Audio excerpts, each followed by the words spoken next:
젊은 부자님들 안녕하세요. 모든 재테크를 거미줄처럼 연결하고 있는 재테크 슈퍼거미 법학자 훈우입니다. 오늘은 2021년 5월 4일 화요일 새벽 2시 30분 시작합니다. 오늘의 하락장에 다들 힘드시고 불안한 하루였죠. 저 역시도 보유하고 있던 제약바이오주인 셀트리온 대웅은 많이 하락해서 안타까운 날입니다. 그래도 힘내서 이 위기를 극복해 봐야죠. 어려움이 있더라도 지금 같은 저금리 시대에는 재테크만이 경제적인 행복을 누릴 수 있는 유일한 방법이기 때문에 주식 공부도 열심히 하고 부동산 공부도 열심히 하면 좋은 결과가 있을 것으로 확신합니다. 5월 3일의 오늘의 목차는 국내 증시 MTS를 분석해보고 하락 원인을 4가지로 나눠서 대응을 살펴봅니다. 국내 증시 중에서는 하나투자증권과 어제 제가 추천을 해서 11% 급등했었던 효성 TNC, 또 공매도 영향으로 오늘 폭락했던 HMM을 체크해 볼게요. 공매도가 1년 만에 오늘 다시 재개가 되었는데 과연 그 영향이 어느 정도였을까에 대한 제 생각과 공매도가 재개된 5월장 대응 방법은 어떤 게 있을지 제가 살펴보겠습니다. 오늘의 일단 주요 증시부터 살펴보면 코스피는 0.66% 하락한 3127로 마감됐고 오늘은 20일 이동 평균선이 붕괴됐다는 특징이 있습니다. 뒤에서 간단하게 설명드릴게요. 다음으로 코스닥은 낙폭이 커졌습니다. 그래서 2.20% 하락한 921포인트 마감했고요. 현시간 다우존스는 0.82% 상승, 기술주 중심의 나스닥은 상승하다가 0.24% 하락으로 반전했습니다. 그래서 여전히 미국 증시도 오늘은 가치주 강세입니다. 다음으로 오늘 코스피, 코스닥이 하락한 이유이기도 한데요. 아시아 증시 전반이 약세였습니다. 중국은 노동절 연휴로 5월 3일부터 5월 5일까지 휴장이고 홍콩 항생지수가 1.28% 하락했고 니케이 지수가 0.83% 하락했습니다. 또 우리나라와 지수 변동이 비슷하다고 평가받고 있는 대만의 각권지수 역시 1.96% 큰 폭으로 하락했습니다. 그래서 이것을 해석을 해보면 오늘의 한국 증시 약세가 단지 공매도 재개의 영향뿐이 아니라는 것을 아시아 증시 전반의 하락세가 대변해 줍니다. 돌려서 생각해보면 아시아 증시가 내일이라도 상승세로 반등을 한다면 공매도와 관계없이 다시 상승할 수 있다는 것이겠죠. 이 추이를 지켜보겠습니다. 오늘의 확진자 수는 다행히 488명으로 400명대로 진입을 했습니다. 계속 이런 추세로 간다면 쇼핑, 항공 등 콘텐츠주의 주가가 좋아지겠죠. 그래서 오늘은 우리나라도 면세점 사업과 호텔업을 하는 호텔신라가 3.12% 상승했습니다. 호텔신라의 상승은 여러모로 의미가 있는데 공매도 대차장고 상위 종목임에도 불구하고 상승을 했다는 것입니다. 공매도 상위 종목이라고 해서 반드시 하락하는 것은 아니라는 것은 오늘 여러 종목을 통해서 입증이 되었고요. 그만큼 큰 불안감을 가질 필요는 없다는 것입니다. 미국 증시에서도 4월 중순부터 여행 관련주들이 상승을 시작했는데 카니발, MGM 리조트, 하얏트 호텔, 익스피디아 등이 상승을 했고요. 그 중에서 크루즈 여행주인 카니발 같은 경우는 백신 접종 속도가 빨라짐에 따라서 상승폭이 제법 커지고 있는 상황입니다. 오늘도 코스피 3200 돌파 요소 4가지를 체크해 볼게요. 국채금리, 환율, 외국인, 기관수급, 공매도 리스크입니다. 일단 미국 10년물 국채금리는 0.55% 하락한 1.63으로 최근 상승에 이어서 다소 하락한 편입니다. 원달러 환율은 0.49% 오른 1123원으로 최근에 급등하고 있어서 외국인 수급에는 부정적입니다. 오늘은 외국인 공매도가 1.1조였고 코스피에서 외국인이 4,403억 원을 팔았고 기관이 1,391억 원을 팔았습니다.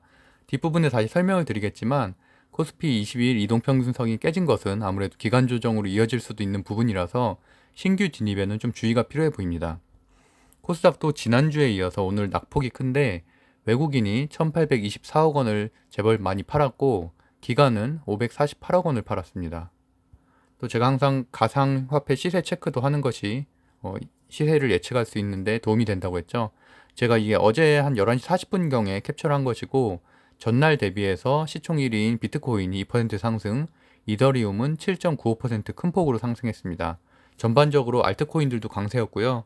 그만큼 주식시장의 수급이 이동할 수 있기 때문에 주식시장에서는 부정적입니다.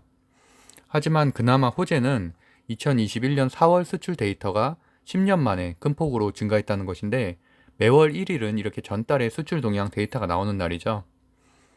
작년 수출은 4월 대비 41% 증가한 511억 9천 달러이고 6개월 연속 증가세를 이어가고 있습니다. 특히나 자동차의 경우 73%나 증가했고 반도체도 30% 증가했습니다. 그래서 오늘 기아차, 현대차, 만도 같은 자동차 관련주들이 큰 상승을 했던 이유기도 하고요. 그만큼 조정장이든 공매도이든 실적 있는 주는 강한 것입니다. 국내 증시를 살펴보겠습니다. 일단 MCS를 켜볼게요.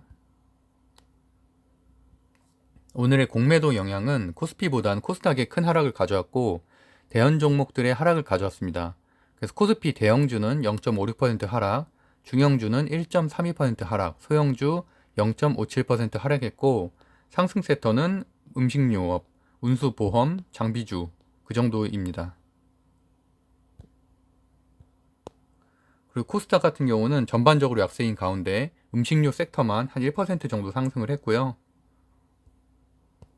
코스피 시총 1위부터 10위를 살펴보면 SK 하이닉스가 2.7% 상승, 플랫폼주인 네이버가 오랜만에 반등해서 0.97 상승, 카카오가 0.88 상승했고 현대차가 2.8% 상승한 반면에 LG화학이 2.68% 하락했습니다.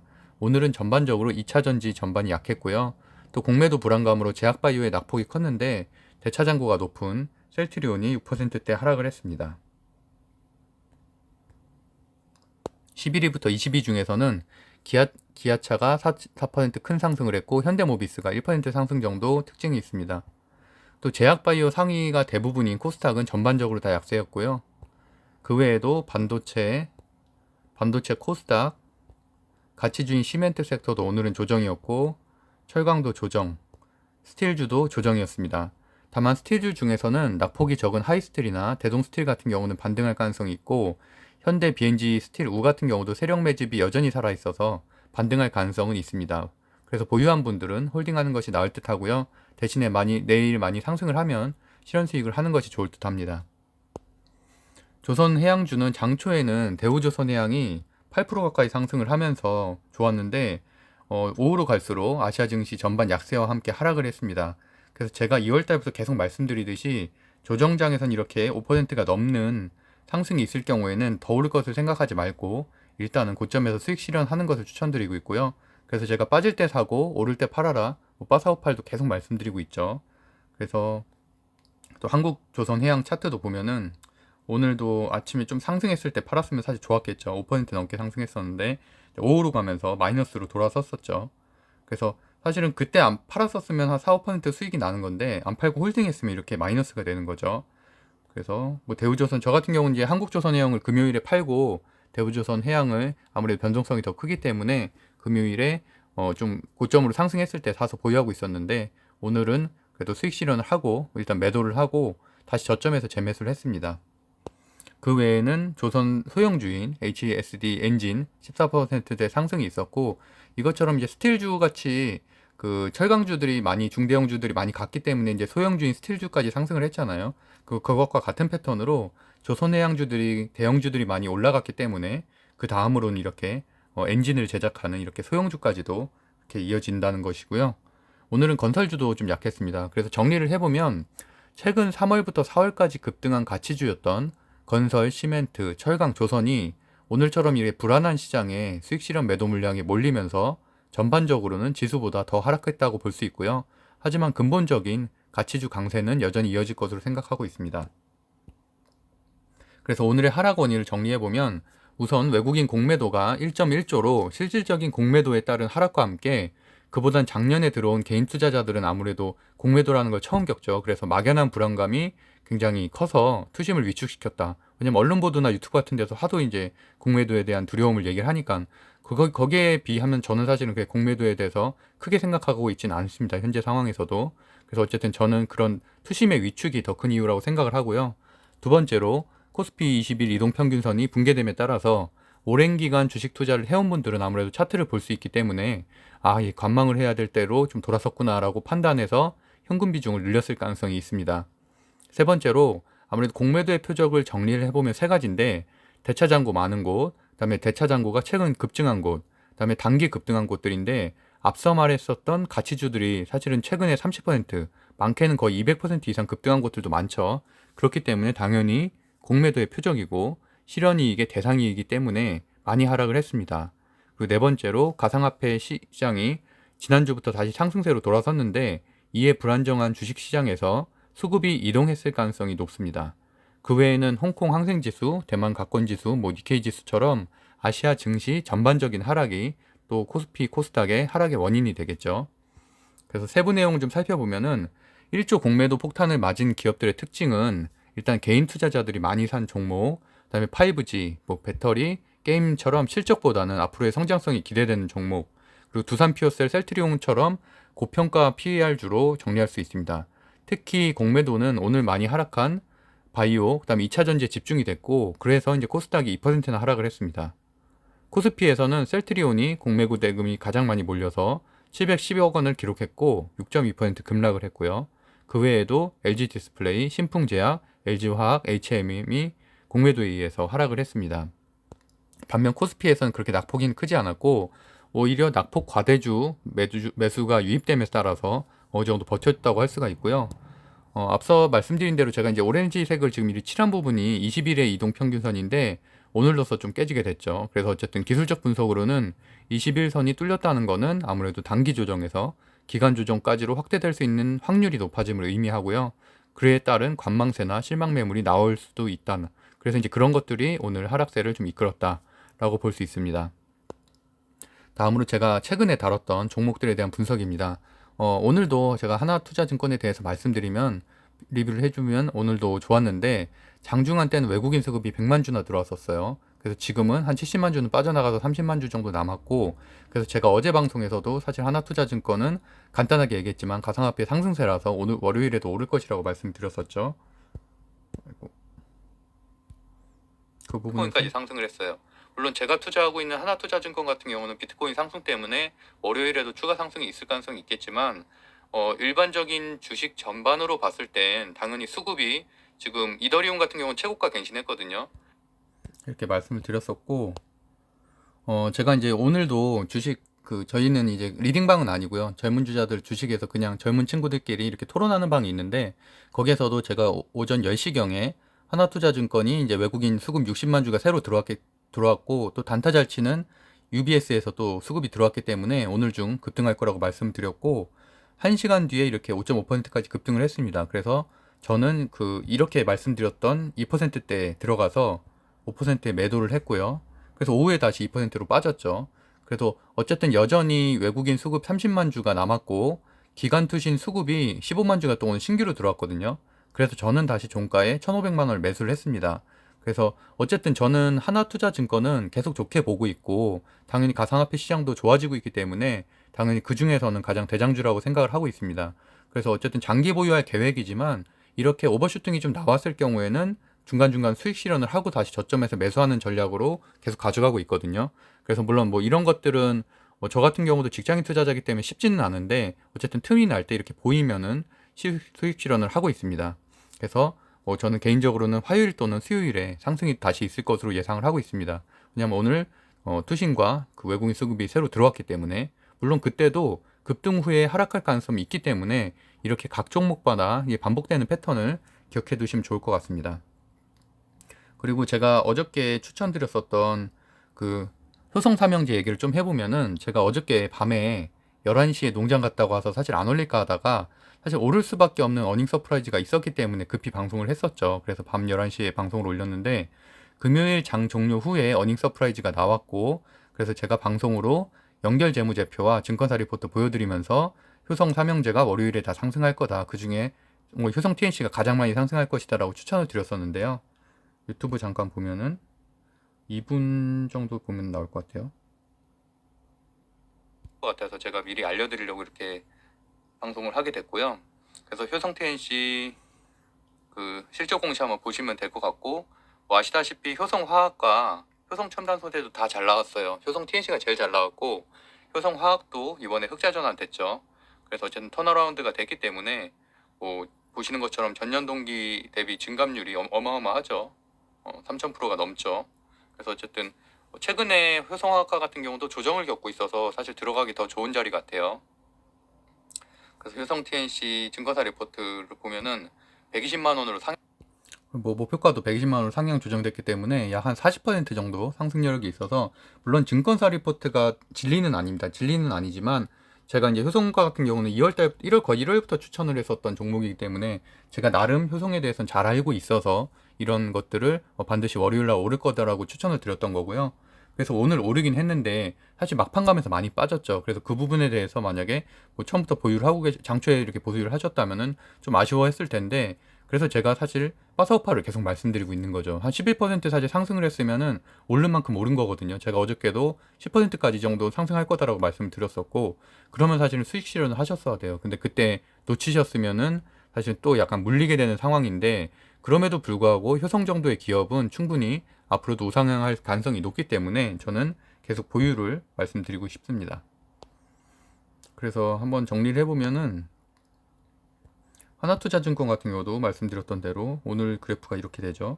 이렇게 제가 이제 이 시점 정도의 말씀을 드렸었고, 10시 정도니까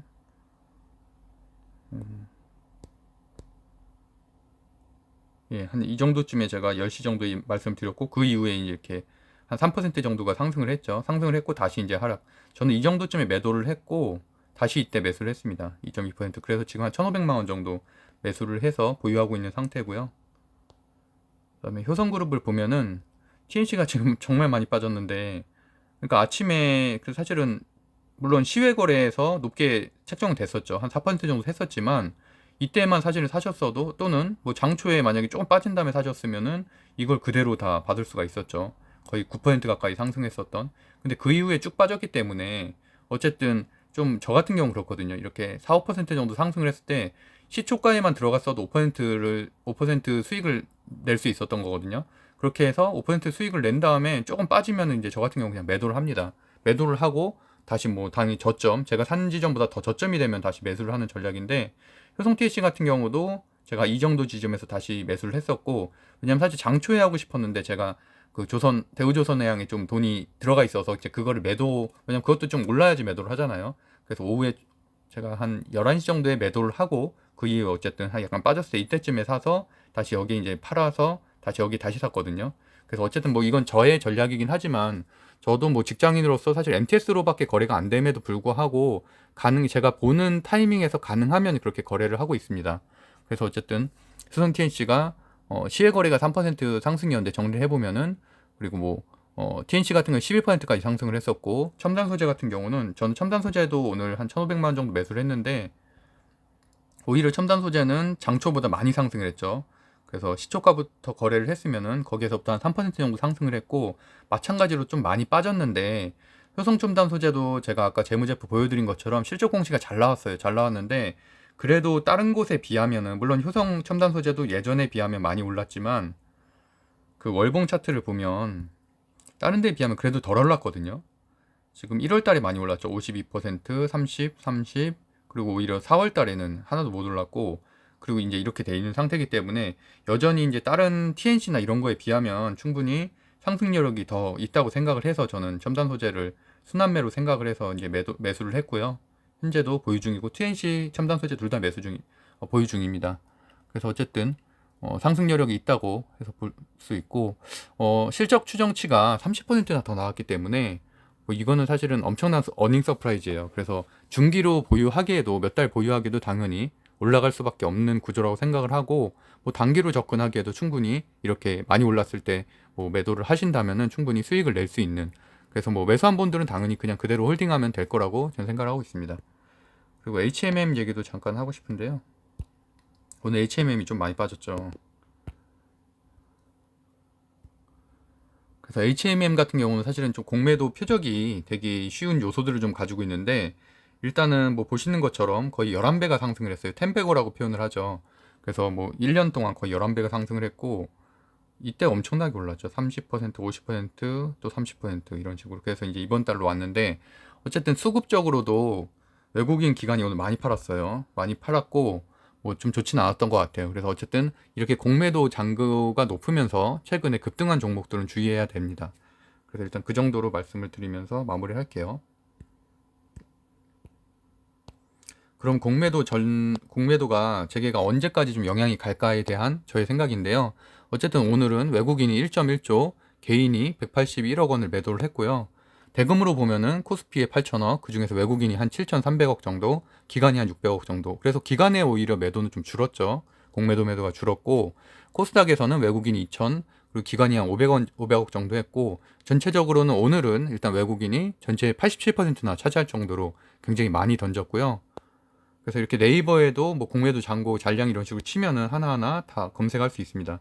이게 이번에 개정법 하에서 이렇게 실시간으로 검색할 수 있도록 이렇게 사이트를 만들었죠.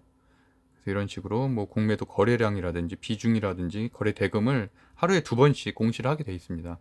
그래서 이런 것들을 뭐 필요하신 분들은 보면 될 것 같고, 저 같은 경우는 사실 이렇게까지 뭐 자세하게 볼 수 있는 전업 투자자도 아니기 때문에 그냥 저는 사실 전체 다 모바일 MTS로만 거래를 했거든요. 지금 제가 주식 거래한 지가 4개월, 5개월밖에 안 됐는데 한 번도 HTS를 켜본 적도 없어요. 그래서 모든 거를 MTS로만 거래해도 매달 1,000만 원 이상 수익을 내고 있고, 어쨌든 이렇게 모바일로 체크를 하고 있는데, 공매도 거래 상위 종목 이런 것도 50위까지는 체크를 좀 해보시면 좋을 것 같아요.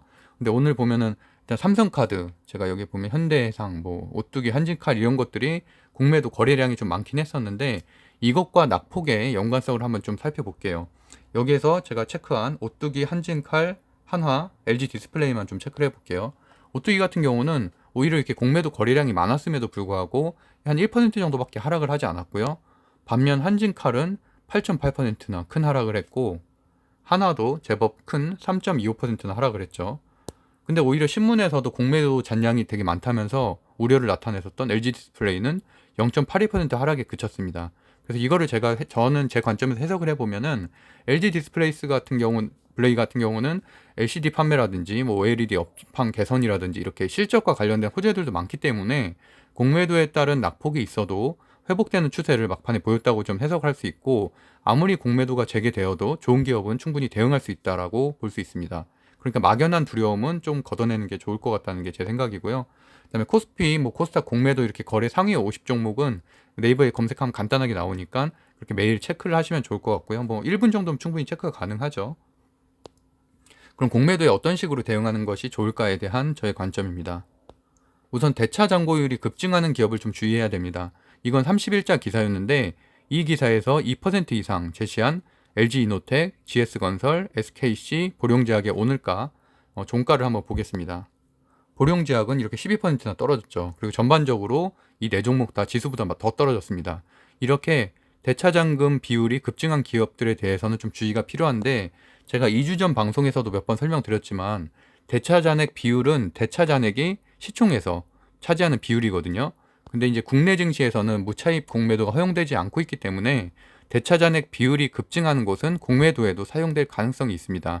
물론 공매도에 사용할 가능성이라는 거니까 확정이 아닌 추정이고요. 그럼에도 지금처럼 시장이 불안한 시기에는 분명히 이런 것들의 투심의 위축을 가져와서 주의는 필요하다고 생각을 하고 있습니다. 그래서 제 관점을 좀 정리를 해보면, 최근에 공매도 대차잔고 높은 종목들은 신규 매수를 좀 주의해야 되고, 그리고 익절 중이라면 저는 어느 정도 수익 실현을 해서 비중을 낮출 것을 추천드리고요. 두 번째로, 최근 3월, 4월 단기 급등한 종목들 신규 진입엔 주의해야 됩니다. 그리고 세 번째로, 그럼에도 불구하고 실적주는 여전히 강하고 가치주 중에서 이제 소형주들, 그런 부분들은 대부분 공매도 대상이 아니기 때문에 경기가 좋아지는 조선이라든지 건설은 앞으로도 반사 이익을 오히려 받을 것으로 좀 예상이 되고요. 그다음 네 번째로, 이번에 공매도 대상이 되는 기업들은 코스피 200, 코스닥 150 종목들입니다. 반대로 얘기하면 여기서 벗어난 중소형주들은 대상이 되지 않기 때문에 오히려 이런 것들 중에서 실적 좋은 것들을 매수하는 것을 추천드리고요. 마지막으로 제가 2월부터 계속 강조하는데, 조정장에는 오를 땐 팔아야 됩니다. 실적 시즌이 이제 끝나가죠. 거의 다 발표를 다 끝냈고, 그럼에도 어쨌든 믿을 거는 실적뿐이라고 저는 생각을 합니다. 하지만 상승장이 아니기 때문에 제가 말한 대로 올랐다 해서 뭐 내일도 오른다는 보장이 없어요. 그래서 어쨌든 특히 1, 2% 단기 뭐 이렇게 조금 상승한 것이 아니라 5% 이상 이렇게 오버슈팅이 좀 나올 경우에는 수익 실현을 해서, 저는 뭐 제가 그 이상 물론 더 갈 수도 있죠. 하지만 수익 실현을 해서 안정적으로 가져가는 것을 지금 같은 조정장에선 추천을 드리고 있고요. 효성 TNC를 예를 들자고 해도 어쨌든 어닝 서프라이즈가 나왔고, 또 전년 대비 영업이익률이 거의 뭐 몇백 배로 상승을 했잖아요. 몇백 퍼센트 상승을 했기 때문에 거기다 또 PER도 아직 낮죠. 그렇기 때문에 뭐 당연히 매수할 수 있는 기업인데, 단기 매매 관점이라는, 그러면 한 5% 정도 올랐을 때 매도하고 그다음에 조정이 올 때 뭐 다시 매수를 하던가 이런 식으로 접근을 하고, 중장기 뭐 최소한 몇 달 이상 보유할 계획이라면은 뭐 오늘 11% 올랐다가 사실 2%까지 다시 하락을 해도 뭐 그냥 신경 쓰지 말고 그냥 홀딩하시면 됩니다. 굳이 뭐 중간에 매도할 필요도 전혀 없고요. 그래서 어쨌든 이렇게 이원화 전략으로 접근하시면은 이러한 조정상이 있어도 특별히 스트레스 받지 않고 수익을 낼 수 있습니다. 뭐 이런 실적 좋은 기업들은 테마주가 아니잖아요. 테마주가 아니기 때문에 폭락할 가능성은 없어요. 그리고 저는 이제 시드 2000으로 오늘도 한 90만 원 정도 수익을 냈는데, 대우조선 해양 같은 경우는 제가 금요일 날 사서 금요일 날 그때 고가에 샀거든요. 거의 한 8% 정도 상승했을 때 사서 오히려 제가 그때는 마이너스 한 2%까지 갔었는데, 그래서 오늘 당연히 올라서 이렇게 팔았고, 그다음에 이제 파른 돈으로 하나투자증권 효성 TNC 사서 오늘 장중에 사서 또 올랐을 때 팔고, 다시 하락했을 때 더 낮은 가격에 이제 매수를 해서 현재 뭐 하나투자증권, 효성첨단소재 모두 보유 중입니다. 그래서 이번 주에 그 두 종목 모두 상승 가능성이 높다고 생각을 하고, 일단 이 종목들은 공매도 대상이 아니에요. 그래서 하나투자증권, 효성TNC, 효성첨단소재 모두 공매도 대상이 아니고 실적도 좋고 미래 가능성도 저는 있다고 생각을 하고 있습니다. 그러니까 뭐 단기적 또 중장기적으로도 충분히 우상향할 가능성이 높다는 거죠. 그래서 저는 이제 뭐 삼성 MTS를 쓰고 있는데, 뭐 다른 증권사도 다 마찬가지겠죠. 이렇게 종목을 클릭해 보면은 왼쪽 위에처럼 뭐 공매도 불가 이렇게 쓰여 있는 것들이 있어요. 이거는 당연히 공매도 대상이 아닌 거고요. 공매도 대상은 이렇게 안 쓰여 있죠. 그래서 HMM 같은 경우 공매도 대상이니까 안 쓰여 있는 거고. 그래서 어쨌든 현재는 저는 이제 공매도 자체보다는 공매도를 경험하지 않은 개인 투자자들의 두려움이 만들어낸 조정장이라고 생각을 하고 있습니다. 또 일단 과거 10년간 공매도는 존재해왔고, 그때도 여전히 몇 배, 수십 배로 오르는 종목은 항상 존재해왔습니다. 그렇기 때문에 너무 겁먹지 말고 이럴 때일수록 오히려 좋은 기업을 고르는 눈을 가지는, 이렇게 훈련하는 하나의 그 기회로 삼으면 될 것 같고요.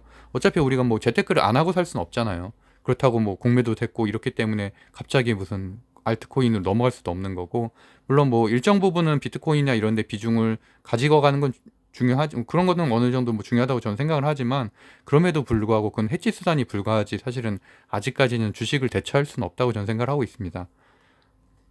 그래서 제가 이제 운영하고 있는 뭐 네이버 카페 젊은 부자들에서는 이런 주식 투자, 뭐 가상화폐, 유튜브, 부동산 경매, 아파트 청약 이런 다양한 재테크 스터디를 온라인, 오프라인으로 열고 있고요. 네이버에서 젊은 부자들 검색하고 들어오셔서 한번 보시면은 전체적으로 저희 글은 다 공개가 돼 있어서 보면은